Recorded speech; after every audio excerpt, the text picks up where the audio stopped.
मैं हूं डॉक्टर इरफान अहमद। आप सबको खुशामदीद। कितनी खवातीन को, कितनी माओं को आपने ये कहते सुना होगा, मेरी डिलीवरी के दौरान कमर में टीका लगा था, उसने मेरी कमर खराब कर दी है। मुझे 6 माह हो गए हैं, साल हो गया है।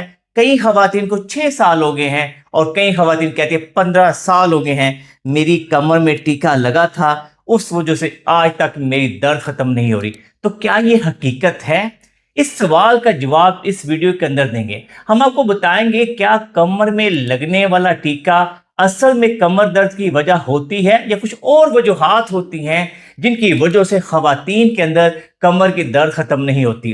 अगर आपकी फैमिली में किसी की डिलीवरी हुई है, कमर में टीका लगा है, तो इस वीडियो को जरूर देखें, क्योंकि मैं इस वीडियो के अंदर आपके बहुत सारे सवालों का जवाब दूंगा। वीडियो के सिलसिले में हम आपको ये बात समझाने की कोशिश करते हैं कि कमर में टीका क्यों लगाया जाता है, कमर में टीका कितनी तरह का होता है और उसका क्या फायदा होता है। तो सबसे पहले ये रखिए कि डिलीवरी के दौरान जो टीका लगाया जाता है वो नॉर्मली एपिड्यूरल स्पाइनल इंजेक्शन होता है। वो जो L4 L5 या L2 L3 के दरमियान लगाया जाता है, क्योंकि जो हमारा हराम मगज होता है वो L1 के लेवल पे आके खत्म हो जाता है और ये इंतहाई सेफ स्पेस है। एक बारीक सी नीडल जो होती है वो डाली जाती है और ये दो जो हमारे मोहरे होते हैं इनके दरमियान में, ये देखिए, ना तो ये टीका आपकी डिस्क तक पहुंचता है, ना ही ये हड्डी को टच करता है, और ये एक बारीक सी नीडल होती है जिसमें जाके इंजेक्ट करना होता है। अगर ये टीका कोई लेमैन लगाए, कोई टेक्नीशियन लगाए जो बहुत एक्सपर्ट नहीं है, वो क्या करेगा, कोशिश करेगा, बार बार सुई को निकालेगा, डालेगा, निकालेगा, डालेगा, तो लिहाजा लोकल पेन उसकी वजह से हो सकती है जो कि 1 से 2 हफ्ते में खत्म हो जाती है। तो हमारी ये कोशिश होनी चाहिए कि जहां पर हम एक अच्छी गायनेकोलॉजिस्ट ढूंढें तो साइड बाय साइड एक अच्छा एनेस्थीसियोलॉजिस्ट जो बेहोशी का डॉक्टर है वो ढूंढें। अच्छा, बात है कि जब वो ये टीका लगाते हैं तो उसका ऑब्जेक्टिव ये होता है कि हमारा हिप का एरिया सुन हो जाए और जो डिलीवरी है वो पेन फ्री हो सके, कम से कम पेन के साथ हो सके। कुछ जो हिप का एरिया वो सुन होता है और ये दवाई जो होती है वो लगातार जारी होती है जब तक डिलीवरी नहीं हो जाती। इसको एपिड्यूरल स्पाइनल इंजेक्शन बोलते हैं।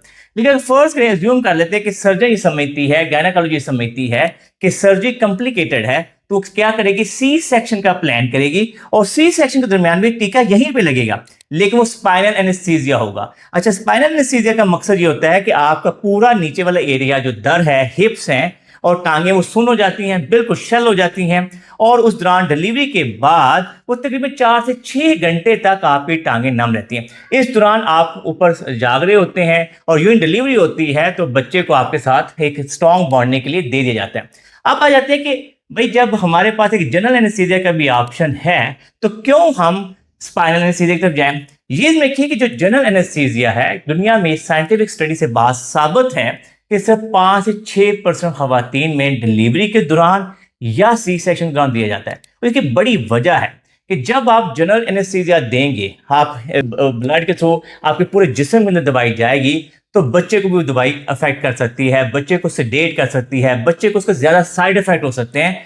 इसीलिए दुनिया के अंदर गायनेकोलॉजिस्ट, एनेस्थीसियोलॉजिस्ट प्रेफर करते हैं कि स्पाइन के ऊपर इंजेक्शन लगाया जाए। लेकिन स्पाइन के ऊपर इंजेक्शन जो है उतना बारीक सी नीडल होती है कि जैसे आप लोगों ने, बहुत सारे लोगों ने देखिए, शोल्डर के ऊपर इंजेक्शन लगवाया होता है, हिप के ऊपर इंजेक्शन लगवाया होता है, और आप लोगों ने ये देखा होता है जब ये इंजेक्शन लगता है तो सुई की एक अपनी दर्द होती है। अगर फॉर यही टीका कोई लेमैन लगाए तो वो क्या करेगा, जब लगाएगा तो ऐसी जगह पे लगाता है जिससे आप लोगों का हाथ में कमजोरी हो जाती है, यानी कि नर्व डैमेज कर सकता है। इसी तरीके से अगर वो हिप पे लगाता है, सही जगह पे नहीं लगाता, तो कई दफा पूरी टांग के अंदर कमजोरी आ जाती है। तो इंपॉर्टेंट चीज क्या है, टीका खतरनाक नहीं है, टीका बहुत इजी है, बहुत आसान है, सिर्फ लगाने वाले की एक्सपर्टी के ऊपर मैटर करता है। तो लिहाजा हमारा ये मशवरा होगा कि टीके से मत घबराएं, टीके को मत ब्लेम करें, बल्कि ये समझे कि टीका लगाने वाला एक्सपर्ट होना चाहिए। वीडियो के इस पार्ट के अंदर हम आपके सवाल का जवाब देंगे कि अगर भाई टीके के बाद ही तुम्हें दर्द शुरू हुई थी, उससे पहले तो मुझे दर्द नहीं थी, और जब से ये टीका लगा है मेरी दर्द खत्म नहीं हो रही, तो इसकी फिर क्या वजह हो सकती है। तो ये ध्यान रखिए कि इसकी बहुत सारी वजूहात हैं। सबसे पहले, टीके को ब्लेम देना बंद कर दें। टीका जो है उसका एक ही बड़ा साइड इफेक्ट होता है कि अगर वो गलत जगहों पे लगेगा तो कई दफा शाइटिक नर्व पे प्रेशर डालेगा और आपकी टांग में कमजोरी कर सकता है। दूसरा, लोकल कोई इंफेक्शन हो सकता है। तीसरा, अगर आपको स्पाइनल एनेस्थीसिया दिया गया है तो स्पाइनल हेडेक हो सकती है। ये तो उसकी कॉम्प्लिकेशन स्टडीज से साबित हैं, लेकिन कमर दर्द हरगिज टीके से साबित नहीं होती। तो ये ध्यान रखिए कि कमर में जो दर्द होती है उसकी 4-5 बड़ी वजूहात हैं, उनको एक एक करके हम डिस्कस करते हैं। सबसे पहले कि आपका जो टीका लगाने वाला था वो कितना एक्सपर्ट था। ये ध्यान रखिए, अगर वो बार बार नीडल को लगा रहा है और सही तरीके से उसे नीडल नहीं लग रही तो आपको लोकल बैक पेन रहेगी, लेकिन वो भी दर्द 4 से 6 हफ्तों में खत्म हो जाती है। दूसरी बड़ी वजह, जब हमारी डिलीवरी के दौरान हमें जिस टेबल पर लगाया लटाया जाता है, जो सी सेक्शन दौरान जिस टेबल पर लटाया जाता है, तो कई दफ़ा जब हैंडलिंग कर रहे होते हैं टेबल के दौरान, वो आपकी हिप की रीजन में काफ़ी स्ट्रेन पड़ रहा होता है। ये देखा गया है कि उन खवातीन के अंदर भी कुछ अरसे तक ये दर्द रह सकती है। तीसरी बड़ी वजह की बात की जाए, जब पेशेंट की डिलीवरी होती है, सी सेक्शन होता है, जो हॉस्पिटल के बेड होते हैं यहाँ पे लटाया जाता है, कई दफ़ा बहुत नरम मैट्रेस होता है, उसके अंदर पूरी बॉडी घुस जाती है, डस जाती है, उस वजह से लोगों को बैक पेन शुरू हो जाती है। तो इतनी बड़ी वजह की बात की जाए तो फिजियोलॉजिकल इफेक्ट्स, हम सारे जानते हैं कि तकरीबन 9 माह तक माँ को अपने पेट में बच्चा पालना पड़ता है। उस दौरान उसका पेट आगे से प्रोट्रूड होता है, पीछे से बैक एक्सटेंड हो जाती है और उस वक्त उसकी बैक पे लगातार स्ट्रेन पड़ रहा होता है। साइड बाय साइड हमारी खवातीन को रेगुलर बेसिस पे फिजिकल एक्टिविटी करने की आदत नहीं होती, एक्सरसाइज करने की आदत नहीं होती, उनके बैक के मसल कमज़ोर होते हैं, पेट के मसल कमज़ोर होते हैं, कोर मसल कमज़ोर होते हैं, जो पेल्विक फ्लोर के मसल हैं बहुत वीक हो जाते हैं, जिस वजह से ओवरऑल हमारी लो बैक जो रीजन है उसकी सारी स्ट्रक्चर डैमेज हो रहे हैं, स्ट्रेस पे जा रहे हैं, जिस वजह से दर्द हो रही होती है। तो इसके लिए तो फिजियोथेरेपी करनी चाहिए, वर्जिशें करनी चाहिए। वीडियो के आखिरी पार्ट के अंदर हम आपको ये बताएंगे कि कौन सी वर्जिशें करनी चाहिए। पांचवी बड़ी वजह की बात की जाए तो हमारा जो पोस्चर है, नॉर्मली जब बच्चा डिलीवर हो जाता है उसके बाद हमारी पोस्ट हैंडलिंग जो है बच्चे के साथ वो कैसी होती है, हम किस पोजीशन के अंदर बच्चे को डील करते हैं, हमारा ब्रेस्ट फीडिंग किस पोजीशन में करवाते हैं। तो नॉर्मली देखा गया कि हम बहुत ज़्यादा झुक जाते हैं, बहुत ज़्यादा गलत पोस्ट में बैठे रहते हैं और उस वजह से हमारी बैक के ऊपर एक्स्ट्रा स्ट्रेन पड़ता है, जिस वजह से हमारी दर्द खत्म नहीं होती। यहाँ पे एक और बड़ी वजह की मैं बताता चलूँ कि नॉर्मली कुछ खवातीन ऐसी होती हैं जो लास्ट ट्राइमेस्टर के अंदर होती हैं, तो ऑटोमेटिकली हमारे रिलैक्सन हार्मोन रिलीज होने होते हैं ताकि हमारी पेल्विस के जो लिगामेंट्स हैं वो लूजन अप हो सकें और बच्चा डिलीवर हो सके। कुछ खवातीन में वैसे ही हाइपर फ्लेक्सिबिलिटी होती है। अच्छा, जो हाइपर फ्लेक्सिबल है, जब और उसके जो है पेल्विस खुलती है तो उसके बाद उनकी बैक के अंदर लगातार पेन रहती है। ये इनमें के सबसे ज्यादा जो कॉम्प्लिकेशन लो बैक की हमने देखी है कि ऐसी खवातीन जो हाइपर फ्लेक्सिबल हैं, तो ये भी एक ऐसी कंडीशन है। वीडियो इस पार्ट के अंदर हम आपको ये बताएंगे, अब आपको कमर दर्द है तो इसका हल क्या है। नॉर्मली लोग अपनी कमर दर्द को इग्नोर करते हैं और कमर दर्द का शिकार रहते हैं। तो सबसे पहले अगर आपकी कमर दर्द स्टार्ट हो चुकी है तो ये वर्जिशें स्टार्ट करें ताकि आपकी कमर दर्द में बेहतरी लाई जा सके। करना क्या है कि आपने बिल्कुल साइड पे लेट जाना है, एक साइड पे लेटें और यहाँ पे दर्द हो रही है वहां पे सुबह शाम 5 से 10 मिनट के लिए हीटिंग पैड लगा लें। इसके अलावा कोई जेल शेल का भी मसाज कर सकते हैं। नंबर 2, आपने कोशिश करना है कि गाहे बगाहे वॉक करनी है। हर घंटे के बाद 2 मिनट 5 मिनट वॉक करना शुरू करें ताकि आपकी बैक हेल्दी रहे। नंबर 3, कोशिश करें घर के अंदर जो आपका मैट्रेस है वो फर्म होना चाहिए, बहुत ज़्यादा नरम मैट्रेस पे मत लेटें। नंबर 4 पे अगर बात करें तो कोशिश करें कि लो सोफा लो चेयर पे कम से कम बैठें ताकि आपकी बैक के ऊपर अननेसेसरी स्ट्रेन ना पड़े। और साइड बाय साइड आपने एक्सरसाइज कुछ करें, लेकिन कोशिश ये करनी है कि जब ये एक्सरसाइज करें तो कोई आपकी कमरे में दर्द नहीं होनी चाहिए। सबसे पहले सिंपल आपने हिप मसल को स्क्वीज करना है। हिप मसल को टाइट करेंगे, ये नंबर 1 एक्सरसाइज होगी ताकि हिप के रीजन के जो मसल एक्टिवेट हो जाए। 10/2 10/3 रेपिटेशन के साथ आपने एक्सरसाइज करनी है। इसके बाद दोनों टांगों को आपने बेंड करना है, कुशन जो है पकड़ना है और दोनों टांगों के दरमियान में रख देना है। अच्छा, इस दौरान ये इंस्ट्रक्शन समझने की कोशिश करें ताकि आपके पेल्विक फ्लोर के मसल भी एक्टिवेट हो जाए। आपने करना क्या है कि आपने समझ लिया आपको अर्जेंसी है वॉशरूम जाने की, लेकिन आप वॉशरूम में जाते हो क्या करते हैं, आप यूरिन को कंट्रोल कर लेते हैं, तो आपको जो पेल्विक फ्लोर के मसल है उससे वो एक्टिवेट हो जाएंगे।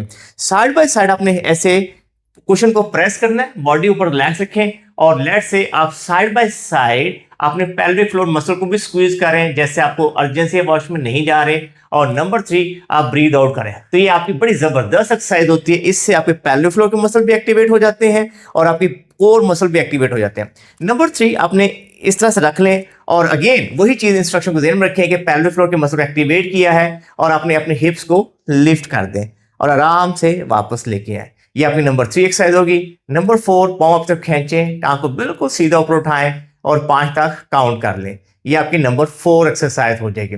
नंबर 5, बहुत जेंटली साइड टू साइड आपने मूव करना है, साइड टू साइड आपने मूव करना है। ये 5 एक्सरसाइजेज आपने सुबह दोपहर शाम करनी है। उससे आपकी जो बैक पेन है 2 से 3 हफ्तों से लेकर मैक्सिमम 4 हफ्तों में खत्म हो जानी चाहिए। अगर आपकी दर्द 4 हफ्तों में खत्म नहीं होती तो लाजमी तौर पर फिजियोथेरेपिस्ट के पास जाएं, ताकि वो अच्छी फिजियोथेरेपी करके आपकी दर्द खत्म करें।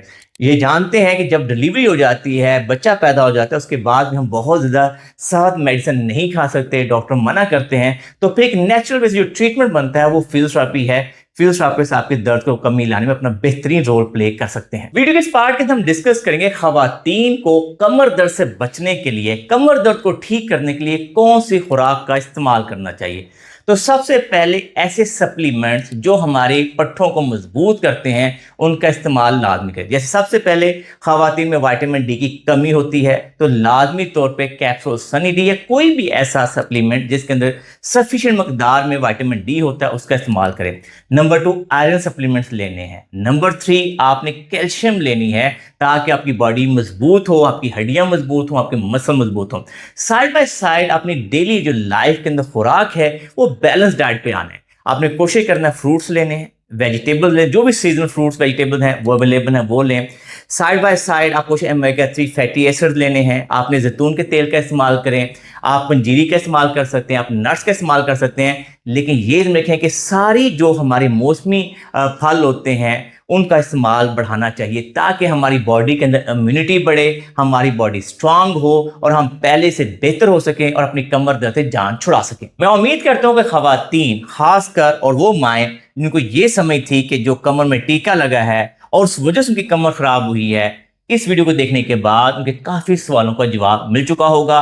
वो अपनी कमर दर्द को बेहतर तरीके से मैनेज करेंगी, एक्सरसाइज करेंगी, वॉक करेंगी, खुराक का ख्याल रखेंगी, अपने पोस्चर का ख्याल रखेंगी। मैं उम्मीद करता हूँ कि डिलीवरी के ऊपर टीका लगने की वजह से कमर दर्द आती है, ये वीडियो आपको पसंद आई होगी। अगर आपको ये वीडियो पसंद आई है तो इसको लाइक और शेयर कीजिए, हमारे चैनल को सब्सक्राइब कीजिए और बेल आइकन को जरूर क्लिक कीजिए ताकि आपको हमारी नई वीडियोस के बारे में आगाही हो। अल्लाह हम सबका हामी और नासर हो। अल्लाह हाफिज।